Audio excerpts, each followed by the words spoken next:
약간 갈색빛이 도는 이유는 이렇게 썰어줄게요. 미림 크게 한 바퀴, 원두커피 스틱 하나, 여기서 이제 크게 한 스푼. 제가 사용한 이유는 잡내를 제거하기 위한 효과까지도 있기 때문에 되게 새빨갛게. 주문하신 수육과 파채 무침 나왔습니다. 너무 맛있는 거. 안녕하세요, 숟가락 요리사입니다.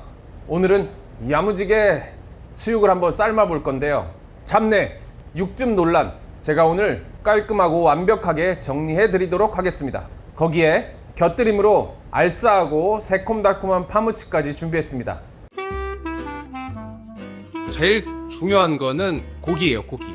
저는 국내산 앞다리살을 수육할 때 항상 쓰고 있는데 살코기 부분에 이렇게 그냥 빨간 부분만 많은 거는 좀 삶았을 때 아무리 오래 삶고 아무리 잘 삶아도 좀 뻑뻑한 부분이 있어요. 하얀 부분이 보이는 거를 육안으로 확인하시고 모르시는 게 훨씬 더 좋습니다. 자, 핏물을 제거할 때 대부분 키친타올로 핏물을 제거를 많이 하시는데, 키친타올로 했을 때는 핏물 제거가 완벽히 되지 않습니다. 어차피 물에 넣고 삶을 거기 때문에 흐르는 물에 핏물을 완벽히 제거한 후에 삶아줄게요.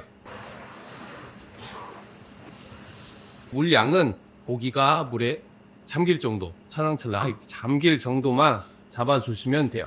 수육을 처음 삶을 때 뜨거운 물에 삶냐 찬물에 삶냐의 두 가지 이슈가 있는데, 대부분의 사람들이 육즙을 가두려고 한다는 이유로 뜨거운 물에 삶기 시작해요.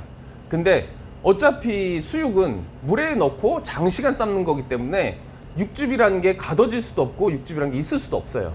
그러면 조금이라도 더 빨리 끓여서 빨리 먹는 게 나아요. 맛에는 별 차이가 없습니다. 지금 수육을 삶을 때 넣는 재료들을 설명해 드릴게요. 된장, 미림, 통후추, 이제 커피 스틱, 그리고 통마늘, 양파, 대파. 제가 지금 구분 지어 놨는데 이쪽에 지금 들어가는 재료들은 잡내를 제거하기 위한 용도의 재료들이에요. 월계수 안 넣어도 돼요. 이것만으로도 충분히 잡내 제거가 확실히 됩니다. 자, 간을 하는 용도로 된장, 간장, 소금을 사용해요. 제가 된장을 사용한 이유는 간도 되지만 잡내를 제거하기 위한 효과까지도 있기 때문에 된장을 주로 사용합니다. 자, 이제 재료 들어갈게요. 자, 미림 크게 한 바퀴. 소주 넣으셔도 돼요. 그리고 커피 원두커피 스틱 하나 넣어주고, 자, 통후추 숟가락으로 반 스푼 넣어줄게요. 통후추 없으면 후춧가루, 양파 반 개 정도 넣으시면 돼요.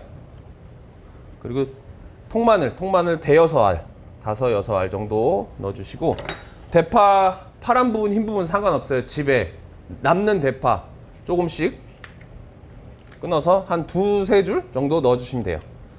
자, 그리고 여기서 된장 이제 크게 한 스푼. 이게 돼지고기 600g 한근 기준이에요. 자, 이제 다 재료를 넣었어요. 끓이기만 하시면 됩니다. 강불로 켜시고 끓어오르기 시작하면 불을 중약불로 줄이고 뚜껑을 덮고 40분 삶아줄 거예요. 자, 이제 이렇게 끓어오르기 시작하면 뚜껑을 닫고 불을 약불로 줄여줄게요. 중약불 정도. 40분 다 삶아진 고기는 불을 끄고 뜸을 10분 정도 들여줄게요. 자, 저는 수육을 먹을 때 무김치나 보쌈김치보다 파채 무침을 훨씬 더 좋아합니다. 이 파채 무침의 새콤달콤함이 돼지고기 수육의 느끼함을 좀 살짝 잡아줄 수 있고, 돼지고기의 지방 분해 효과가 파에 있어요. 이 파채 양념은 조금 살짝 1인분보다 넉넉하게 2인분 정도로 준비하고 있어요. 자, 고춧가루 6숟가락, 참치액 4숟가락,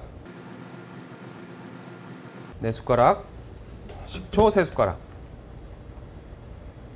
자, 매실청 2숟가락, 자, 참기름 2숟가락, 설탕 2숟가락, 자, 그리고 통깨 1숟가락 넣어줄게요. 잘 섞어주세요. 설탕이 녹도록 잘 섞어주시고, 이렇게 섞다 보면 약간 좀 되직한 면이 있어요. 양념장이 파채 무칠 때 너무 되직하면 파채 무침이 잘 안 되거든요. 그래서 약간 물로 농도를 살짝 묽게 해줄게요. 1숟가락 정도만 넣어도 될 것 같아요. 이렇게 이 정도 농도 되게 파채 무침 양념장 다 됐어요. 그리고 파채 이렇게 미리 제가 슬라이스 해놨는데 그냥 파채 옆으로 사선으로 얇게 슬라이스 해서 드셔도 돼요. 그리고 양파 반 개 같이 넣어줄게요. 잘 넣어주시고 잘 골고루 섞어 놓을게요. 항상 제가 말씀드리는 거 처음부터 이거 다 때려 놓고 묻히지 마시라고. 중간에 한번 다 보고 간 보고 나서 부족하면 조금 더 넣어도 그게 요리가 편해지니까. 자, 한 숟가락, 두 숟가락, 세 숟가락, 한 네 숟가락 정도 넣어 놓고 묻혀 줄게요. 파채가 너무 많으면 다 넣어도 되는데 적으면 그냥 적은 대로 한두 숟가락 넣어서 묻혀 보시고 그 다음에 부족하면 더 넣어 주시면 돼요. 자, 이렇게 새빨갛고 새콤달콤하게 지금 잘 묻혔어요. 자, 그리고 간을 한번 볼게요. 수육하고 같이 먹을 용도로 지금 만든 거잖아요. 그래서 조금 간간하고 자극적이어도 돼요. 그래서 새콤달콤하고 간도 좀 세고 해도 되니까 이렇게 새빨갛게 먹음직스럽게 잘 묻혀주시고 마지막으로 여기 참기름 한 방울만 떨어뜨려 줄게요. 파채 완성됐어요. 자, 이제 10분 정도 뜸을 다 들인 고기를 건져서 한번 먹어볼게요. 한번 썰어볼게요. 색깔이 약간 갈색빛이 도는 이유는 아까 제가 말씀드렸죠. 된장을 넣기 때문에 이 구수한 향과 잡내도 잡히고 아주 먹음직스럽게 잘 삶아졌죠. 그리고 저는 이 밑에 부분이 좀 이 살코기 부분이 많잖아요. 그 부분을 약간 좀 잘라내요.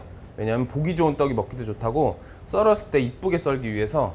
그리고 좀 얇게 썰어주는 게 훨씬 더 부드럽게 맛있게 드실 수 있어요.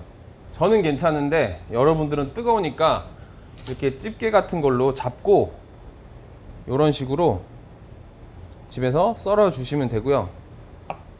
저는 뜨거운 걸 잘 만져서 괜찮으니까 이렇게 썰어 줄게요.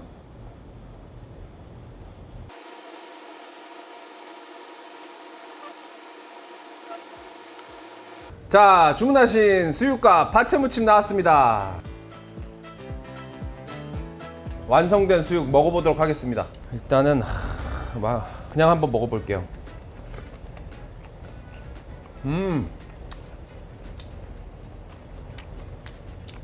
씹는 식감도 있고 너무 맛있어요. 이 파채가 고기의 느끼함도 잡아주고 아삭함이 있으니까. 자, 이제 쌈 배추에다가 고기 하나 올리고 야무지게 파채 듬뿍 올리고 마늘 하나 올리고 청양고추 하나 올리고 양파 쌈장 찍어서 하나 올리고 막걸리 시원하게 한 모금 먹고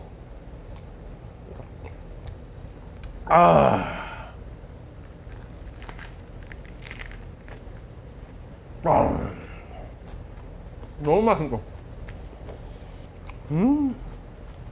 수육하고 파채랑 막걸리 조합이 끝내주네 진짜. 자, 오늘 만든 수육과 파채 무침은 밸런스가 좋아서 너무 맛있으니까 제가 알려드린 대로 꼭 한번 만들어 보세요. 사용한 재료는 고정 댓글에 정리해 두었으니 필요하신 분들은 구매하시면 되겠습니다.